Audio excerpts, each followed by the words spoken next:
Bereshis. The Bays of Bereshis. Now, of course, there's a lot of discussion as to why the Torah begins with Bays instead of an Aleph. And one of many reasons is the fact that Bays indicates, especially in the Indian of Tshuvah, that a person has another chance. Seeking b'Shabbos Shachris, Sham Karin l'Shabbos Mincha, v'Sheni v'Chamishi, and the following Shabbos, where we end off. It's our minute where we end off on Shabbos Shachris. When we read the Torah at Mincha, we get the same Kriya by Mincha is what we read on Yom Sheni, on Yom Chamishi, and then again on Shabbos. We don't continue. It's not as Rav Meir would say that you continue on. Wherever you ended on Shabbos morning, then of course you continue on Shabbos afternoon, and then you continue further on Monday, further on Thursday, and then further on Shabbos and continue. That's not the way we paskin. No, we repeat. Repeat again, repeat again, repeat again. So you have 4 different times that you repeated the Kriya. What's the indication? That people have generally a chance to repeat. And if a person didn't do so well the first time, HaKadosh Baruch Hu gives us chances again. So it's interesting. That's part of the repetition of the Kriya, the same psukim, to emphasize that. That's one idea. Another idea of the bays is that if you take a look at the bays, you see there's an opening, large opening for the future. The back is closed. Again, the Yetzer Hara says, listen, you're thinking about the future. You failed once. You are a failure. You've been a failure in the past. There's no reason that you should do any better in the future. And we say, no, we're not going to look back. We're going to look forward. And that's it. You look forward. Now, for Shnetzer, of course, you have to look back to be able to make sure that there's charata, which we're going to assume there's certainly charata. As the Rambam would say, one of the 4 dvarim, no question. However, we're not going to emphasize the past. It's just like at the end of the bays, at the bottom, there's a little piece that juts out. They call it in Sforim an uketz. Then, it comes out. Fine, of course, you're going to think of the past.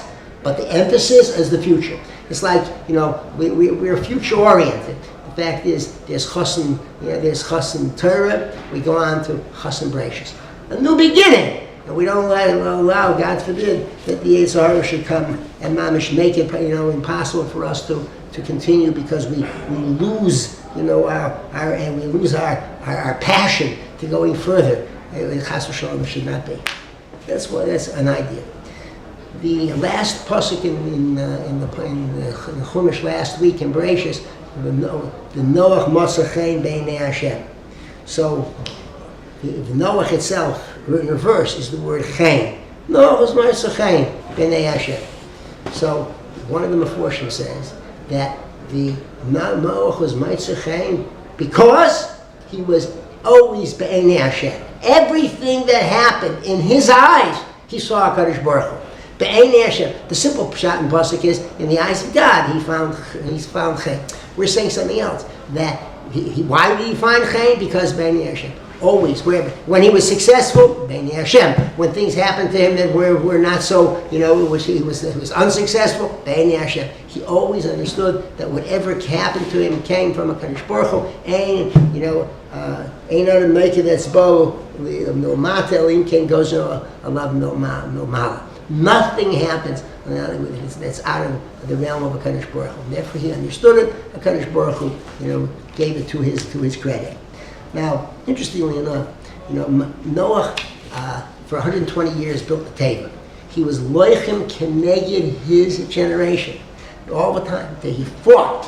Now, the Zohar says that there is a complaint about Noach. He did not pray. He was shalom hispalel, for shalom lo bikesh racham al doro. He didn't, he didn't pray enough for them.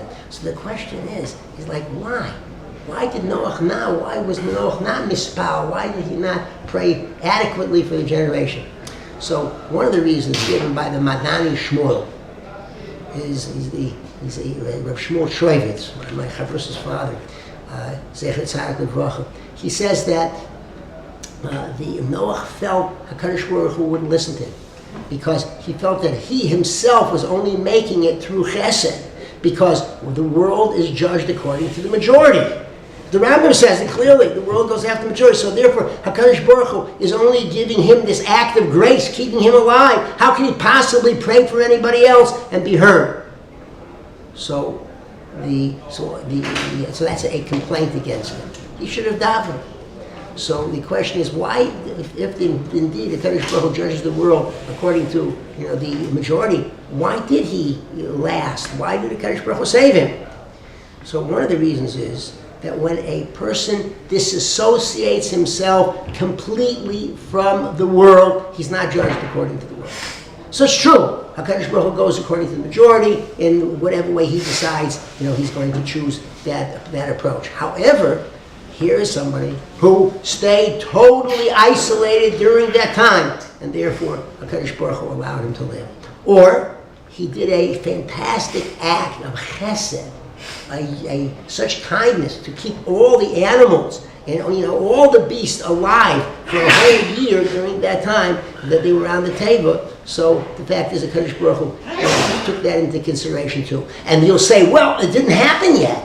What's there to take into consideration? All this happened before the Mabul itself. And one of the answers is the fact that, like the Rebbeinu Yonah says, when a person takes on a Kabbalah, I plan to do such and such, even if he hasn't done it yet, HaKadosh Baruch Hu accredits it to him. That's why people, even on Yom Kippur, could be able to benefit from, I'm going to do such and such, and makes a sincere resolution to do something. HaKadosh Baruch Hu credits it to him for the future. And it means the same thing for us too. A person could make a Kabbalah, could make and accept something to do, and it really means it. HaKadosh Baruch Hu will consider it as if it's done, and therefore a person gets credit for it, even before he begins doing it, and of course, more and more as he actually does it.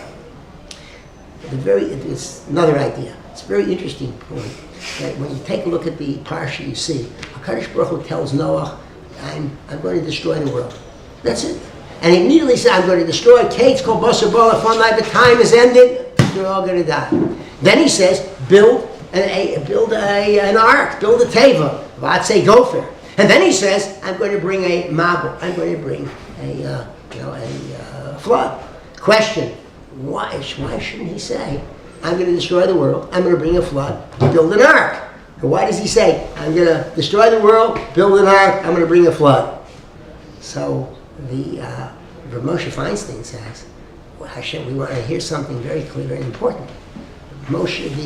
Noah did what he did not because he wanted to save himself. I'm going to bring a flood.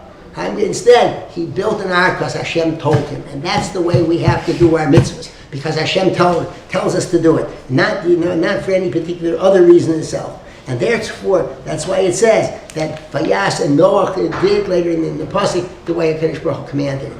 And you have the same thing by Avraham Avinu in next week's parsha, when Hashem says to him, Lech lecha mi'artzecha mi'moladatecha v'esavicha v'haaretz asher arecha, and I'm going to make you a great nation, and I'm going to give you fame and fortune, etc. And then later on in the pasuk it says, so the question is like, well, hey, if that's what the promise, so what's the big deal? That Avraham listened to Hashem, I would do it too, with all those promises. So that's what later on it says. Hashem says in Chumash, Vayas Avram kashes Divrei Lev Hashem. And Avram did it the way Hashem told him to do it, not because of any other ulterior motive. Same thing with Noah. Noah built the teva not because I'm going to be saved. He built the teva because Hashem told him to do it. That's the derech that we do with mitzvahs. The last idea is the idea of Eila Toldos. So Rashi tells us that Toldosayim shall, of tzaddikim are their ma'asim tovim. What's the relationship between Toldos and ma'asim tovim? Number one, says Rav Moshe Feinstein, it's because just as we love our children, we want to love our mitzvahs. We don't do them because we have to do them. It's a burden, but I'm going to do it. No. I love it. Like I love my child. Number one. Number two, we want to see that the mitzvah is done. No matter how large, how small, if it's a mitzvah kala, mitzvah chamura, we want to do it in its best possible way, just like we see with our children. We want to be able to help them to be the best they can be and polish them the best way, of course, in the appropriate way. So the fact is with mitzvahs as well, the best possible way. And one of my chavrusa, David Chernin, if he's listening tonight, he should be able to hear his names mentioned. The fact is, he said that the idea with children is, what's the relationship of mice and tovim and children? Our children watch us. When we perform our mitzvahs and mice and tovim in the way that we do, especially the best possible way, they will pick it up as well. And that's the way that we can be mechanech them. A guten Shabbos.